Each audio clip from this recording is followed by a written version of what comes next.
From the build-up to a resumption in bargaining to toenail clippings and cancer research, Connor McDavid's unique contract extension and cutting costs on your Thanksgiving meal. Our Primetime This Week panel is in, and joining us this evening, Tom Keenan, professor in the School of Architecture, Planning and Landscape at the University of Calgary, of course also the author of Techno Creep.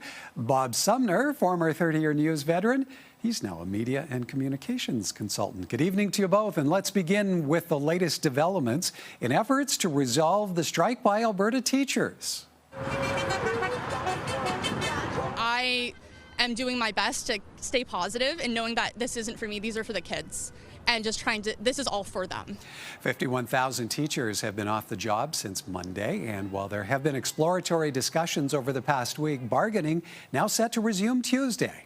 So we'll just have to see what government is willing to do to address the current concerns that teachers and students and parents have been raising. And high school students in Calgary are among those expressing concern over the lack of progress.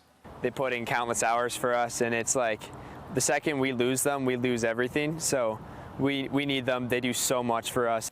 In a statement, the government says the ATA finally responded to the invite to get back to the bargaining table, and it's hopeful the proposal will be reasonable, fair, and adequate, representing the terms teachers want to see. Hard to say what timelines would be, but I know that we would be looking at ways to expedite that on our end. Along with calls for a cap on class sizes and higher wages, the ATA now also pointing to an OECD study that shows Alberta teachers are the most stressed in the world. Tom, what do you make of how this strike is playing out and the fact that it will go a full week before the two sides finally sit down at the bargaining table? It's been a huge problem. I know some of our junior professors, some of our grad students are all trying to figure out, what do I do with the kids now? And, you know, it's an interesting statistic. 69% of families with kids under 16 have both parents working. Back in 1976, that was 36%. So it's a huge change. One thing that worries me is I go on these sites like Nextdoor, and people are offering, well, I'll take in your kids, right? You know, I can run another kid in my house. Those people may not be qualified. They may not know CPR. They may not have a police check.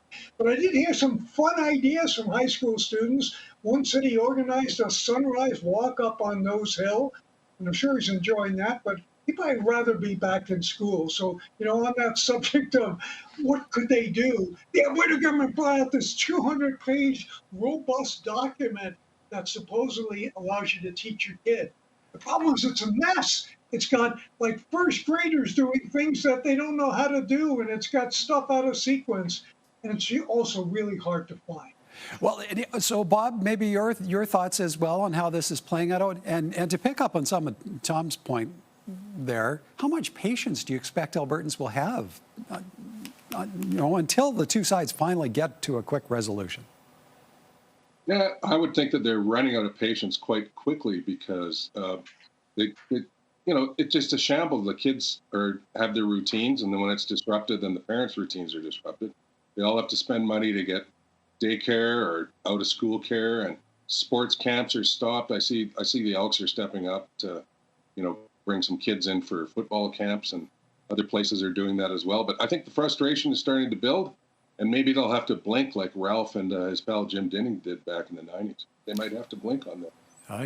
You're dialing back the clock there, Bob. Okay. From empty classrooms to cutting-edge research at the University of Calgary that requires some unique contributions. It's research that aims to shed light on the realities facing active, healthy Albertans like Emmy Basio. I ate well. I checked all the chemicals in my cosmetics. I was very conscious about my health. I was diagnosed at 47 with lung cancer, having never smoked. Well, smoking is the leading cause of lung cancer, but number two is radon, an odorless radioactive gas, putting many Canadians at risk. And so to investigate, scientists in Calgary are analyzing something unusual. Toenails are a very good long-term, what we call biological archive of long-term exposure. And comparing higher levels of radioactive lead in toenail clippings to elevated radon readings in homes could pay dividends. To use that information to say something about disease or exposure to toxic elements in the environment, that's where I think there's a lot of opportunity. Well, 40 people have taken part so far. New funding from the Canadian Cancer Society could expand the study to 10,000 participants nationwide. So I think for lung cancer patients being diagnosed, there's hope. And this is one of those things that will help with hope. The hope is that a simple toenail test will ultimately save lives. Bob, talk of toenail clippings. As a former news guy, you know that certainly will grab some headlines. But how much of a window of awareness might this actually generate around the realities of radon in our Canadian homes? Yeah, well, I would say that you don't see toenails and radon in the news headlines very often. So maybe this is a good thing. I would suggest that if they want to keep it going, they could partner with some spas that do pedicures, and that'd be a good way to generate 10,000 toenail clippings. That's what they're after. I don't think you'll see radon and toenails in the headlines again for a while, but maybe it's an awareness thing. I did see radon come up before for people's basements to make sure you're monitoring in your home. I think if they can create awareness and help some people fight through this, any diseases from that, I think it's a great thing. Yeah, help some folks avoid this. And so, Tom, what does this research say about the capabilities, the credibility of post-secondary institutions in our province, like the University of Calgary? Okay, first of all, if you have a toenail fungus, get somebody else in the household to send their toenails in, right? That's the first thing to think about. I don't think we want a highly infectious toenail clipping. So, it says that we are doing things that people care about. Apparently, Canada's the worst country in the world for radon. When I had our furnace changed, I had them do a radon test. And I learned something interesting from researching this. You can go to most public libraries, certainly in Calgary and in Edmonton, and borrow for free a radon test. It's only a preliminary one, but it at least gives you a benchmark, and then you can actually have a professional test it or go to Home Depot or something like that. So, innovation is so important. And I judged a competition once where the doctor who won had a pill that you could swallow that would sample your intestine. And it did it because the pH changes. And this $10 invention replaced something that cost $4,000. And by the way, if you pooped it out, that would be a big problem. So, Alberta has a lot of innovation. Yes, we do. We do indeed. All right. Time for us to take a bit of a break. But when we come back, Captain Connor's surprise contract move and making the most of your Thanksgiving meal. More from our Primetime This Week panel in a moment.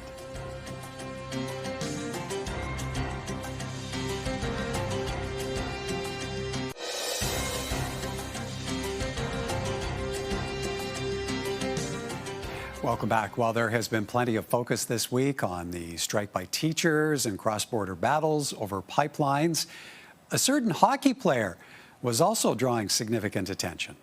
Our heart's here in Edmonton. Our heart's here with the core guys, with the guys in this room. After weeks of uncertainty, Oilers captain Connor McDavid cleared the air, signing a 2-year, $25 million contract extension, skipping a pay raise in the process. Gives us a chance, as I said, to extend our window here in Edmonton. Lenny's not going to go hungry with that money. And shows what kind of guy he is, what kind of person he is, what kind of teammate he is. As for the message Connor McDavid is sending to the broader hockey community, he's a guy that wants to win, that wants to create a legacy of winning, not just for himself, but for his teammates and for a community too, which is an exciting thing.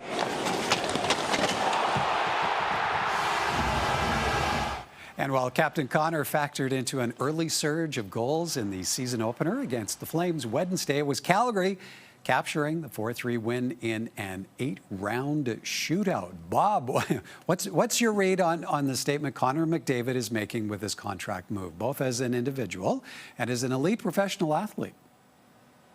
Well, I think first I want to mention that was a great win.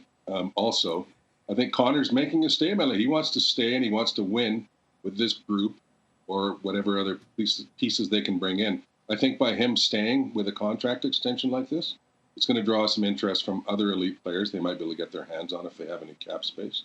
And I think he's in it just to win it for Edmonton. And, his teammates are going to all believe in themselves more, and it's going to be a great thing for Edmonton.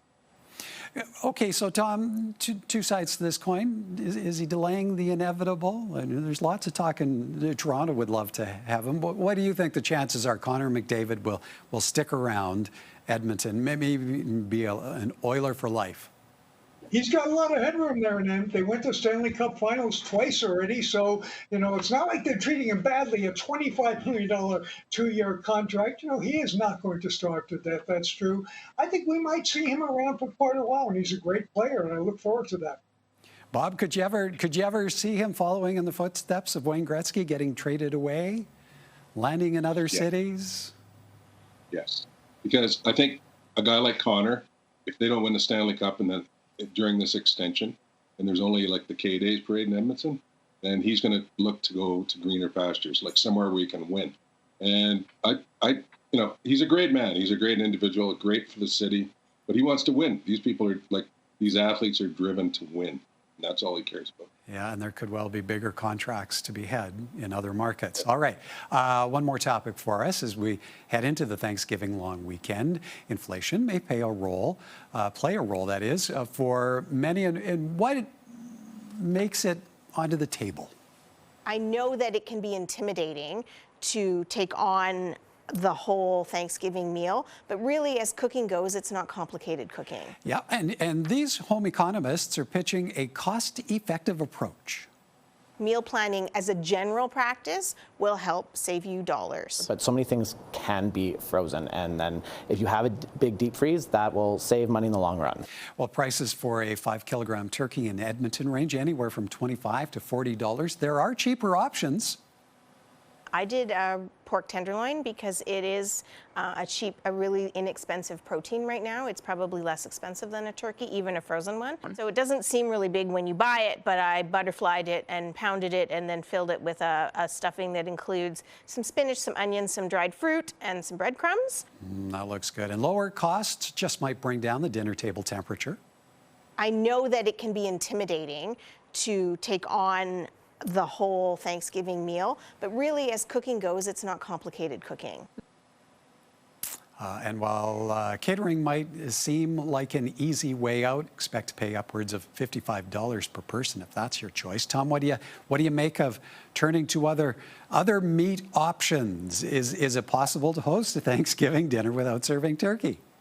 It is. After all, I was getting tired of turkey anyway, and the grocery store ones have kind of lost the taste. Yes, you can get them from a farm, but, you'll pay about $100. But I got to say, I've been eating a lot more vegetables since I started getting this service that delivers a box like this every week. And it's a surprise box, and you never know what's going to be in it.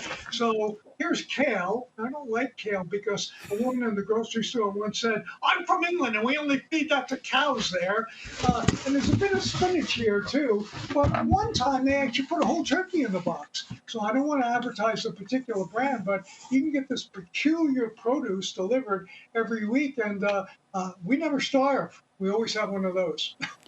Bob, what's your best budget hack this holiday long weekend? Get invited to someone else's dinner and just bring an appetizer if you can. Thanks to my niece, that's what I'm doing. But you can cook. I agree with that economist. You can cook less expensive things than turkeys, and they used to eat geese for Thanksgiving, so that changed luckily. But there's other things you can do. I'm thankful for prime rib personally. Well, I'm thankful to my father-in-law who makes a brilliant turkey roll. I cannot wait. Gentlemen, I maybe we have 15 seconds each. How about a 15-second winner, Tom, real quick? Yeah, City of Calgary announced that 10 new office to residential conversions are going on. My own faculty is moving downtown to vacant oil company space, and I just learned the building down the block is going to be converted into apartments. So our students will be able to walk right on the plus 15 to school. Well, there you go. Okay, Bob, take it home. Last 15 seconds. I'll take a loser, and it's the kids that are in public education right now. They need our support, and all the teachers want is a little bit of help in the classroom. So I'm going to call them the losers this week and call it that. Well, we sure hope they get back to the classroom soon. All right, gents, have to leave it there. Hope you have a great long weekend. Happy Thanksgiving. See you.